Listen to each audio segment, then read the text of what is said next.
So this is one way of running it in, isn't it?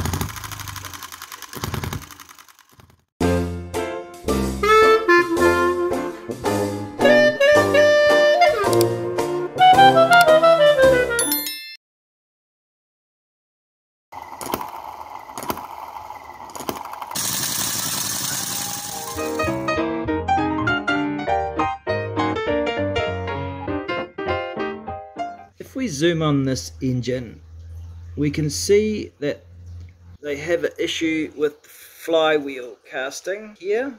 Now, that doesn't worry me. Another of the things I've done though is turn those wheels around, okay? So these brass area of the wheel is on the inside. To me, that is a more usual kind of look on this side. Now, getting those little screws there done up, well, I took one of these and I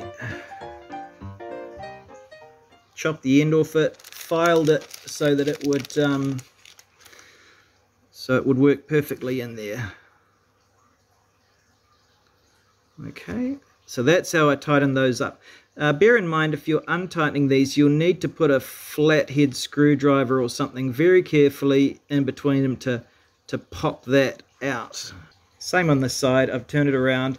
Now it's got the same diameter shaft as the previous Chinese hit and miss engines, and on this engine I have made a power takeoff. There it is there, so I didn't need that pulley. I like these engines to have some kind of pulley on them to show that they're going to be supposedly used for working. I like the added complexity and just the way it looks, so put that on there. Now, probably the biggest design problem with this motor, bearing in mind that very few things are perfect and it's a hell of a lot better than anything I could build, the latching mechanism and the governor mechanism don't operate as I would like them to. In my engine, the governor was switching and latching the engine off at really high speed. This meant that the engine was running faster than I wanted, faster than it needed to as a demonstration desktop engine, and it was creating a lot of heat and a lot of impact stresses in the engine, more than is necessary. So I went about reducing the speed of this governor, and I came at it from 3 directions. I took this valve rod out and made sure that it was flat around the slot that's been ground in there. You can just see it there. That's the slot just there. And when that comes out, I wanted to make sure that that wasn't holding onto there any more than it needed to. So this would pop back out after the miss cycle. You notice that this screw here is original, but this one I've changed. And the reason is because that's all it is that holds the latch down on this pin. And that was riding up a little bit. And I didn't want that to be, the pressure on the other end of that to be off the center axis or anything like that. So we've got a bit of nylon washer there. That works well. Okay, as for getting this on, we need to put the spring back in. Now I've tried a lighter spring without much success, okay, at this stage. As for getting that to slide back on there, that spring is going to really enjoy getting stuck in that hole. So, 3 things we've got to think of. We've got to make sure that this is as in as it can be. Use sellotape if you have to. We need to make sure that that hole is temporarily covered, and then we can slip that down. So I'm going to do the temporary cover with a little bit of brass foil. Where are you, brass foil? Here it is. That's going to go on there, over the top of there. Okay, this is a mega fiddly job, and I don't know how you guys are going to get a look at me doing this, because my fingers are going to be in the way. The bottom of this leaf switch was bent slightly up. Now I didn't want the edge of this and the edge of this to be striking each other at too hard an angle. That's going to just put an impact against this way and possibly wear that plastic down. So the other thing I've done while I was tweaking that was get the top dead center, get the spark just after top dead center. So yeah,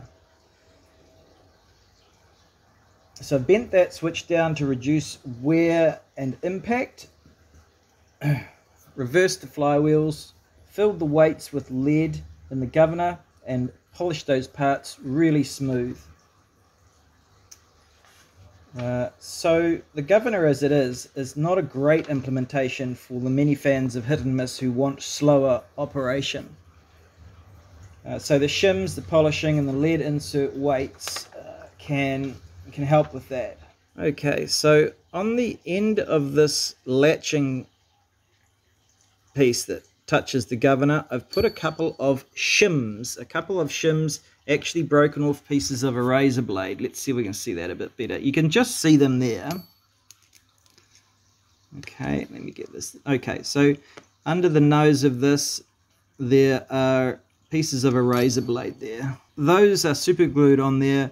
I can apply some heat and drop them off anytime I like, and it means that the engine is going to latch out at lower revs. Now we need to pop a drop of super glue on this and pop it onto there. It's actually a few millimeters from the end. Not in the middle of that, it's a bit close to that end. Revs. The other thing that's a problem with the design of this engine, I think, is that this governor is on the half-speed valve wheel, and so it doesn't really go fast enough to get the operation that I would really like. So to help with that, I took those off, drilled in the far swinging corners of them, and filled that up with solder and lead, and that's helped. I'm going to run the engine in a minute to see how that's helped. The only other thing I would say about my engine is that I need to grind in the intake valve a little bit. There's a little bit of air getting through that. Now this is going to be really easy to take off. I'll make a video when I do that. The head is going to be easy to take off, 4 screws and it's off. You don't have to disassemble everything. And the way that I will work on that is without taking it apart, I'm going to super glue a screw head to the other side of that valve, put a screwdriver in it, in the drill, and spin that around from the other side. I'll show you. It's hard to visualize, I know. Let's get it going and we'll see where it's at the moment. Okay, I've been evicted from the kitchen table at long last. I had a good run, so I hope the light, I hope the light is as good here. We're going to have a look at how it starts, and I'm going to talk about what you need to oil and what seems to happen when the engine gets hot. First thing I would like to note is that in there, in the top, is supposed to be water, but I've replaced it with oil because it turns out that the cylinder sleeve is not stainless steel like the other hit and miss model from China. It's mild steel which rusts. So I've filled this up with oil. The reason is it's still going to heat up as a heat sink. It's not going to splash out when the engine wiggles and wriggles, which it does a lot of. I'm happier with oil in there, just an idea for you guys. So I've had lots of short runs with this, and we're going to see how easy it is to start now. And I'll explain why I haven't had lots of long runs with this. Now I'm still poking oil in the top of the cylinder there. The reason is because I don't think this oil cup here actually reaches the top of the piston. On a lot of old hit and miss engines, the piston visibly comes out. It doesn't come that far in this engine. The other place I want the oil is on the cam because that's just sort of rubbing against the brass there. So oil, oil, oil. Then we're going to put some petrol in this. Right, the petrol I'm using is just 95 should I say, 96, 95, 96. It's not Fuelite. That used to be Fuelite in there. The two-stroke oil I'm using is a racing two-stroke oil that somebody gave me. It works very nicely, thank you. Not as bad smelling as the stuff from the lawnmower, two-stroke lawnmower, that I was using. Just gonna get that a little bit.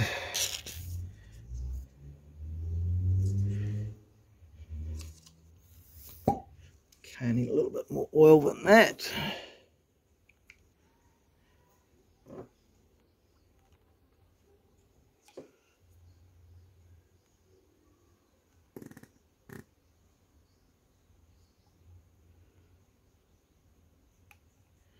I'm guessing that this kitten, yeah, I was about to say that kitten's going to go in a minute when this starts up. So look, actually I can turn off the flow of petrol using the valve there, and because I'm only giving this short runs, this might be fairly full. Yeah, here we go. So that shows me that I need to open up the valve more. Another quarter turn, a little bit of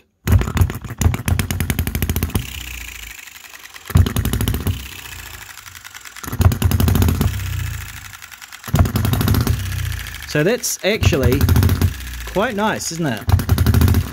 I remember that's with it's with oil. So remember that's with extra weight in the governors. As it heats up, it generally likes leaner mixture.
The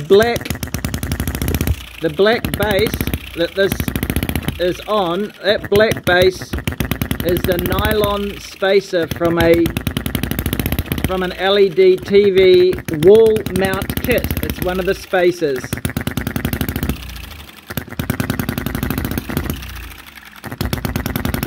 Okay, it's getting hot. Now let's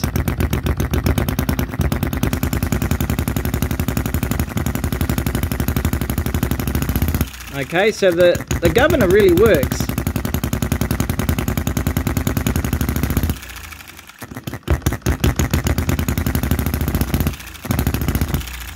Yeah, it's heating up. Exhaust is too hot to touch, and the head is too hot to touch, but this area is not. Okay, so the next time I take the head off, I'm going to put a heat sink paste between the head and the body of the engine, because that is resting up against not a big copper washer to transfer heat. That's resting up against a rubber ring, and a rubber ring is not letting it transfer heat. You get a very hot head and a not so hot body of the engine like that. So the engine's quite hot. Let's feel. You see it's already, I'll just hold that in. Now if I move that back and forth, you can hear it sparking, but it's already sort of binding a bit. Okay, it's binding a bit. Now I'm going to start it up again, prime it.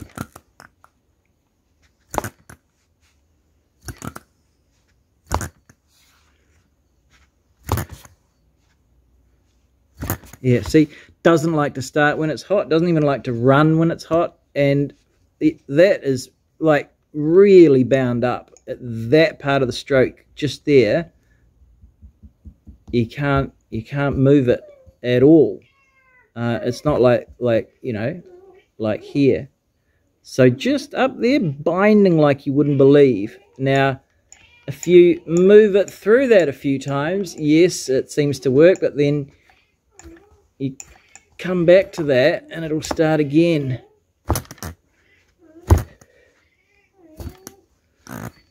Yeah, so it's binding there again. So is it the petrol affecting that rubber ring and it needs a different piston ring? I don't know.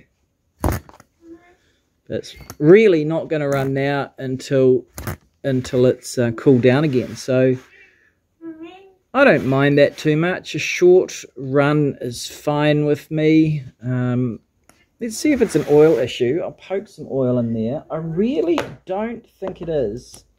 Not entirely an oil issue, this binding that I'm finding. And I also had the same problem for a while on the V-twin from CISON.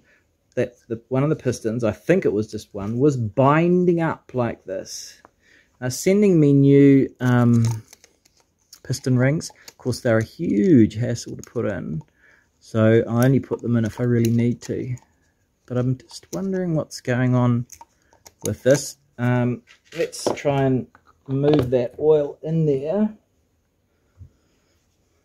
And the engine's cooling down, you know, as we speak. But it's still there's a real binding spot just there. Like really, really, as I say, if I move it through that spot, yeah, but it's really only when it gets cold that binding goes. It's not, yeah, hugely binding. So it's not in a position to run at the moment. It doesn't, yeah, might be flooded anyway. So I'm going to do up this little tappy thing here. The mix is also a tap for me. Do that up all the way. We're not going to get leaking there. And I'm going to take one of these batteries out, because I haven't, as I said, I haven't got a switch in there yet. So that's it. It's starting really, really easily. It sounds good. The hit and miss may be as good as I can get it. It's certainly not one hit and a whole lot of miss like we kind of yearn for, and I certainly have the other engine doing that. But it's a pretty engine. It's a beautiful engine. It does run really well, designed the way that it's supposed to. And the tips, yeah, for you is turn these wheels around. Let's just move in there a bit. Yeah, that's really weird, that binding.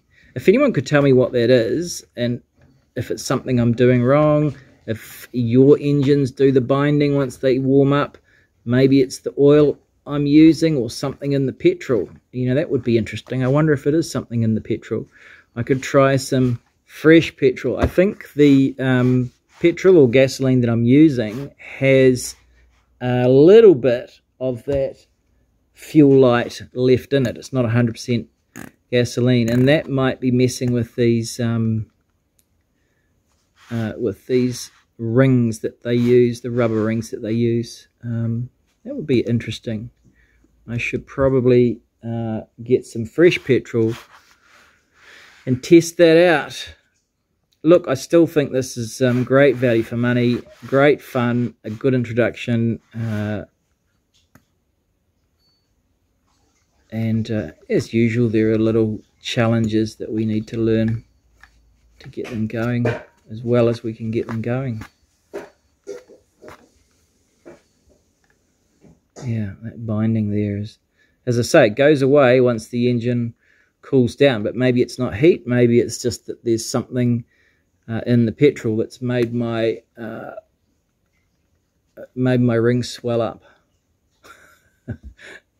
Piston ring swell up.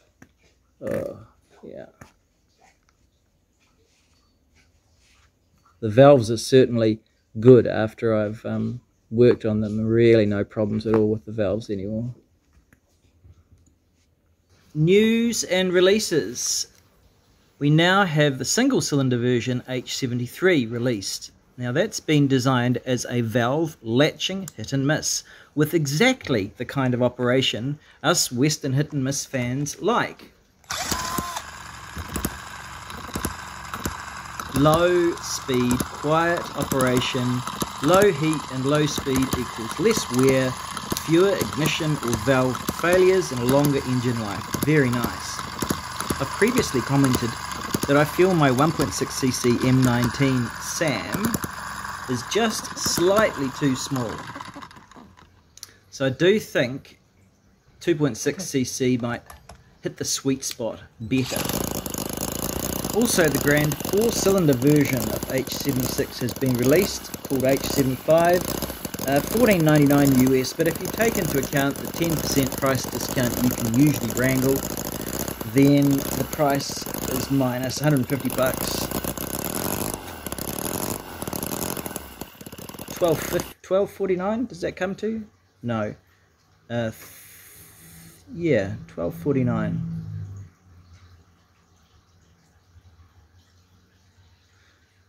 $13.49. Yeah, $13.49 isn't too bad. You'd need a lot of tools and skill to build these, even if they're not perfect. Same with this motor, same with all of these motors from China.